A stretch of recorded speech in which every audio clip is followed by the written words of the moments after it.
इससे पहले कि ये हालात आएँ, हमें इन हालातों पर चर्चा कर लेनी चाहिए पहले से ही, ताकि हम मानसिक रूप से तैयार हों और कुछ तैयारियां अगर करना चाहते हों तो वो पहले से कर पाएँ।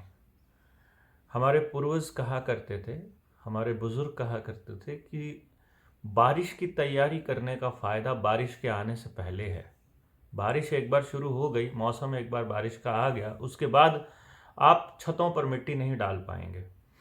पहले जो हमारे गांव में जो घरों की छतें होती थी वो मिट्टी की होती थी, तो वो कहा करते थे कि अगर इस पर नई मिट्टी डालनी है, कोई अगर चूहे ने बिल बना रखे हैं उनको अगर ठीक करना है तो आपको वो पहले करना पड़ेगा।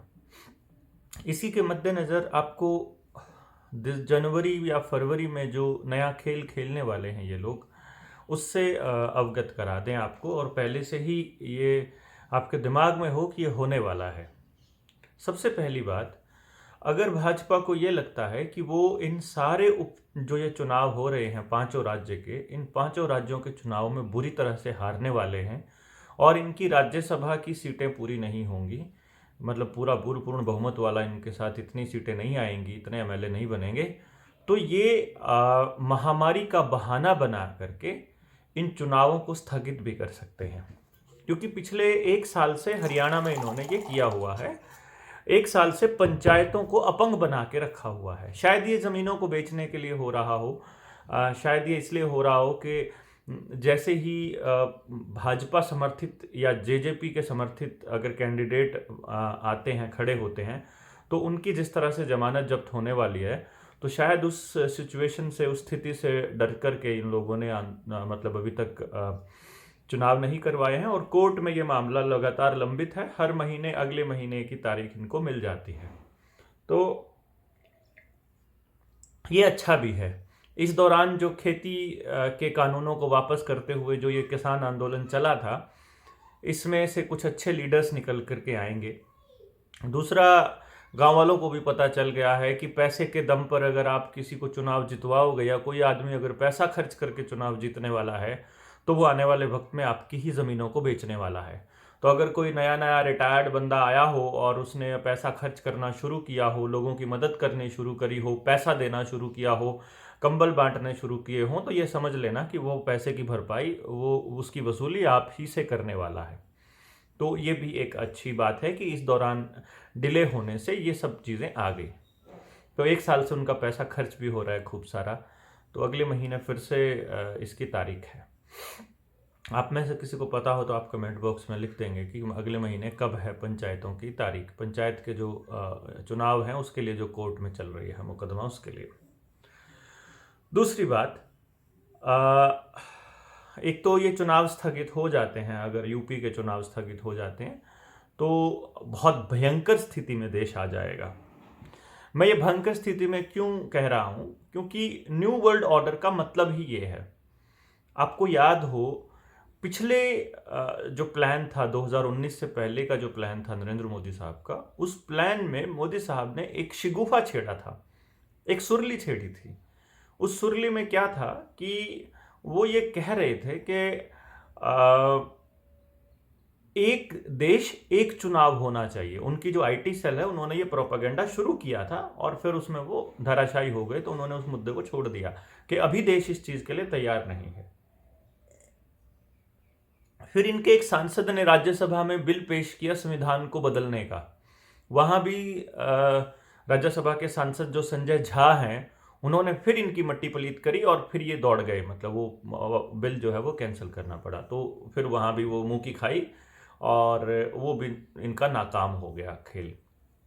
तो ये तरह तरह से कोशिश कर रहे हैं कि हमारा जो संघीय ढांचा है, हमारे जो स्टेट्स हैं, हमारे जो सर पंचायतें हैं, इनकी ताकत को कम से कम कर दिया जाए और सारी ताकत जो है वो कंसोलिडेट होकर ऊपर चली जाए।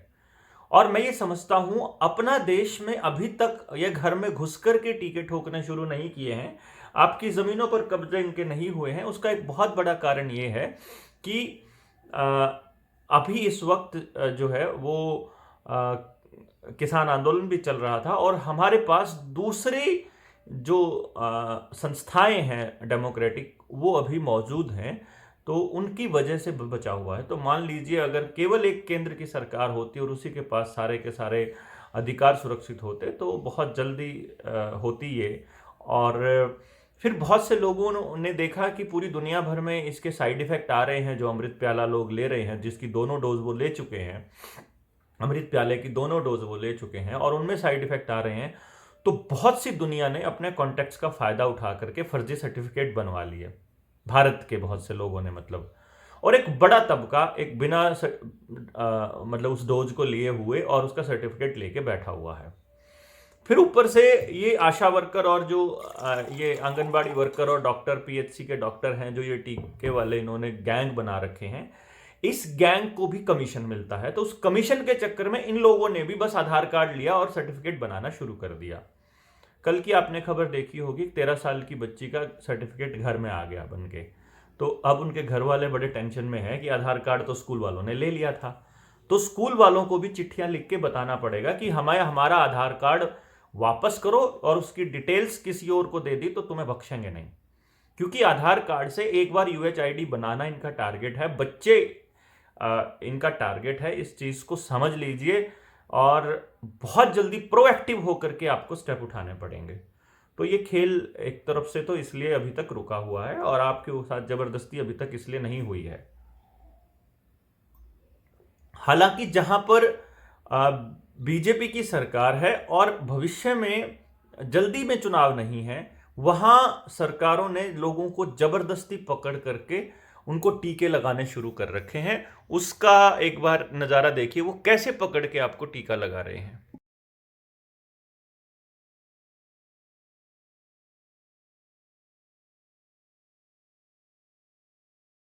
उलट मत बोलो फालतू बात। संभाल जाएंगे नहीं, अरे बात मानो यार, ऐसा हमको मत, अरे हम लेगा नहीं करेंगे, अरे बात मानो ना यार। नहीं हम तुझे नहीं, अरे कुछ नहीं होगा, कोई मतलब नहीं, अरे तुझे लेगा नहीं करेंगे, अरे कुछ नहीं होगा।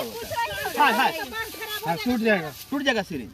ऐसा ना बात कर रहे हो, क्या नहीं, कुछ नहीं होता, कुछ नहीं होता, कुछ ही होगा। पकड़ो तो हारेगा देश जीतेगा। पकड़ नहीं हो पर भाई योगी कोची है।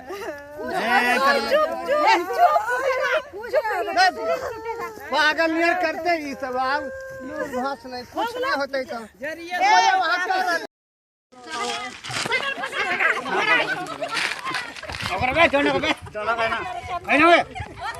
बारवा का जान बाइल के सब लोग बाइल आ तुलसी बाइल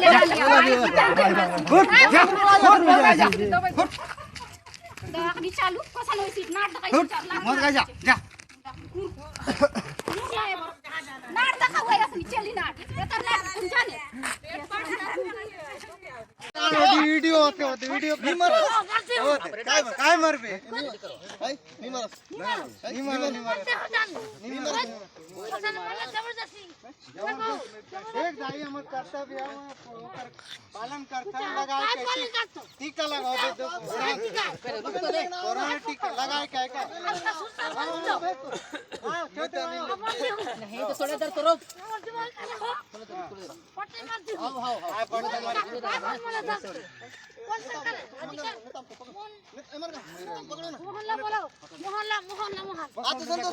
ले बाबूजी थोड़ा सा लगाए क्या, ज्यादा तो है लड़कियां आजी आजा मेरे ना बाता के वो उल्टी काट लगा के कुछ आयो अभी मरते हूं एक लगा जो करे हो जाएगा नहीं आदे ना काजे जब करे मत को हम रबो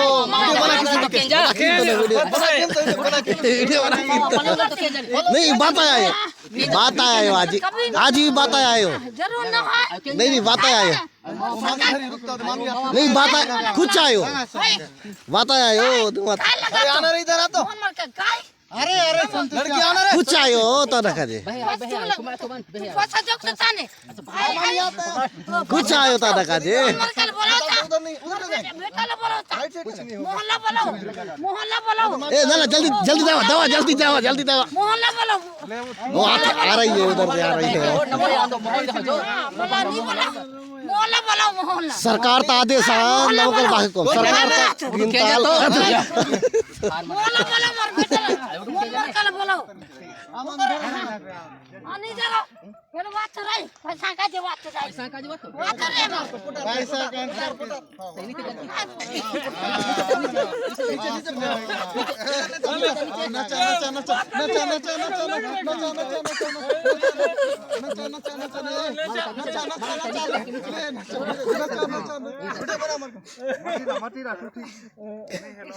बात कर रहे थे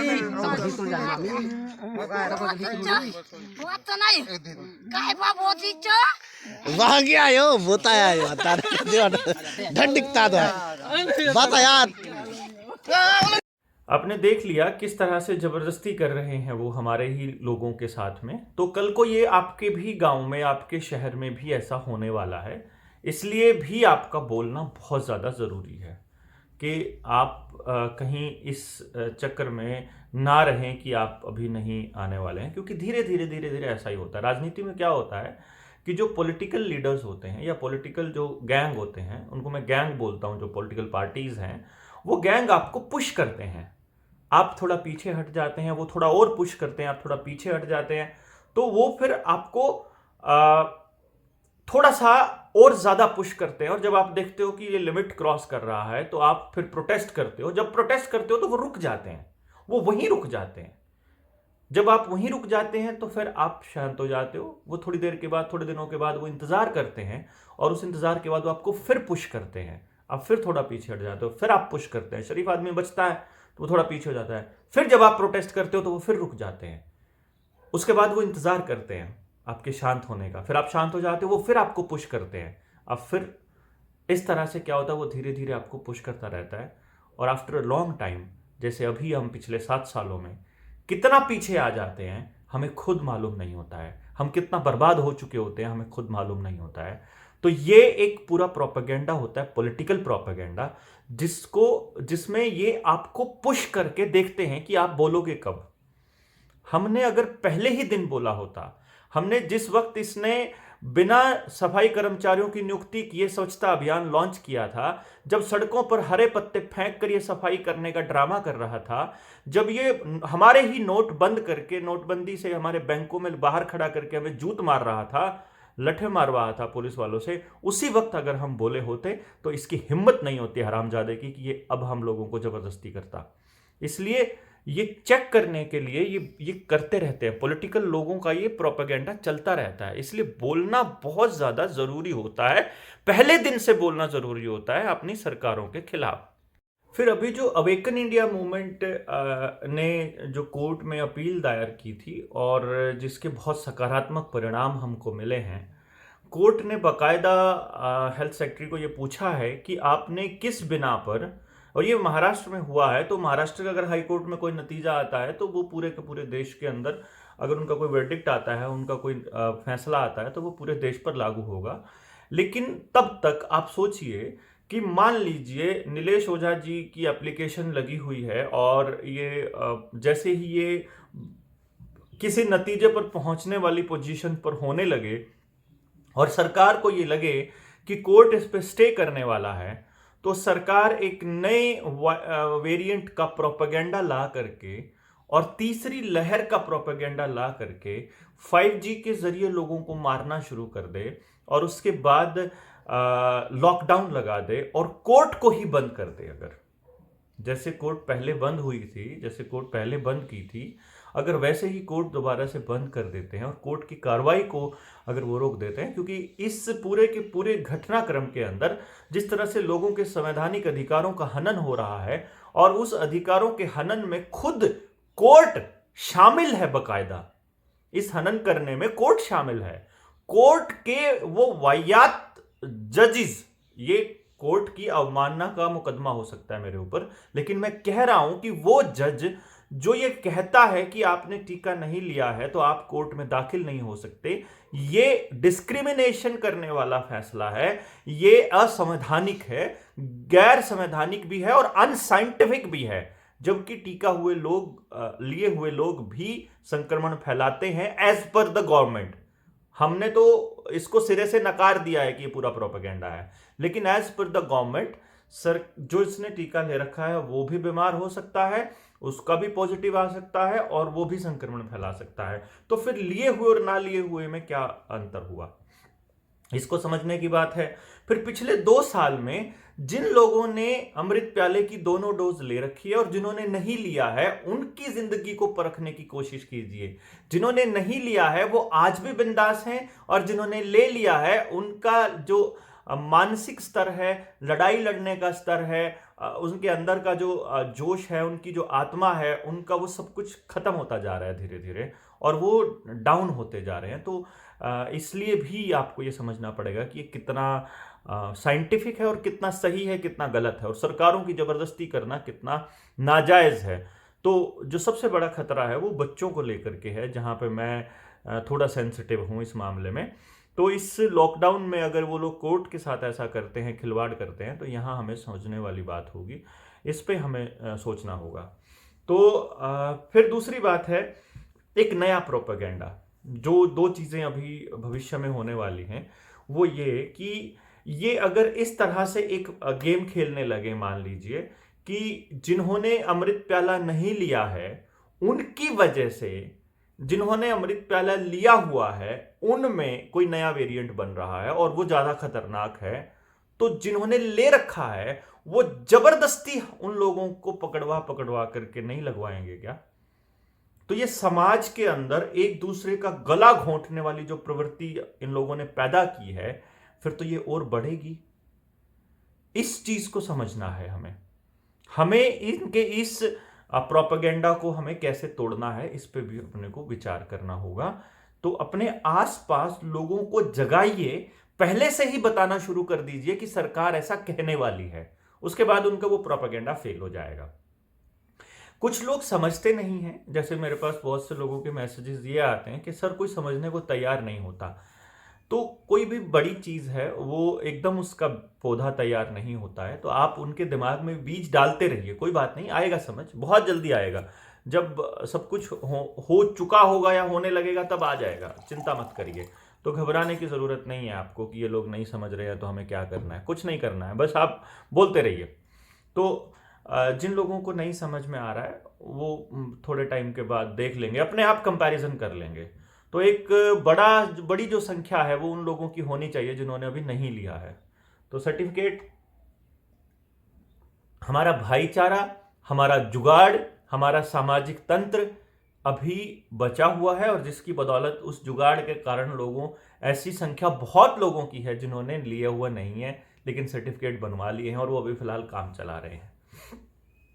मैं तो यहां तक कहूंगा कि अगर मान लीजिए आपको कोई चीज रोक रहे हैं, अगर आपकी जिंदगी को रोक रहे हैं, वो आपको राशन नहीं दे रहे हैं, मान लीजिए, आप काम कीजिए, आप अपने आसपास देखिए, आप लोगों को राशन के भरोसे कर दिया, आपका रोजगार छीन लिया, पहले आपको पैसे के भरोसे छोड़ा था, फिर आपको राशन के भरोसे छोड़ दिया, तो अब आप राशन के लिए अगर तड़पने लगोगे, अगर आपने वो अमृत प्याला पी लिया तो परमानेंट आपका शरीर डैमेज हो जाएगा। तो उससे बेहतर है कि आप अपने गांव के लोगों से संपर्क करिए जिनसे आपका संपर्क टूट चुका था, सरकारों ने आपको लालच में डाल करके उस संपर्क तोड़ दिया था। दोबारा से आइए, उनके साथ मिलके काम कीजिए और रोटी का इंतजाम वहां से कीजिए और यहाँ इनको क्रॉस मार दीजिए कि तुम्हारा राशन चाहिए ही नहीं अपने को। लड़ाई लड़ते रहिए साथ में पैरेलल में वो राशन लेने की, मतलब, लेकिन टीके के बिना, टीके के सर्टिफिकेट के बिना राशन नहीं मिलेगा। अगर वो जबरदस्ती करते हैं तो उन लोगों को लेके पहुंच जाइए वहां पर और उन लोगों के काम आना शुरू कीजिए, आपस में एक दूसरे के काम आना शुरू कीजिए। ये आपको करना पड़ेगा। और बैठ के जब बात करेंगे, लॉकडाउन का अगर जिक्र होने लगे तो व्यापक स्तर पर इसका विरोध करना है, मतलब इनको किसी भी कीमत पर बख्शना नहीं है कि कहीं ये हमारे ऊपर जबरदस्ती करने लगे और हम उस जबरदस्ती को चुपचाप सहन कर लें। बड़े नो टू लॉकडाउन को हैशटैग नो टू लॉकडाउन चालू कर दो, कोई भी चालू कर दो, हम लोग उसको रिट्वीट कर देंगे, कोई भी, मतलब इसके अंदर।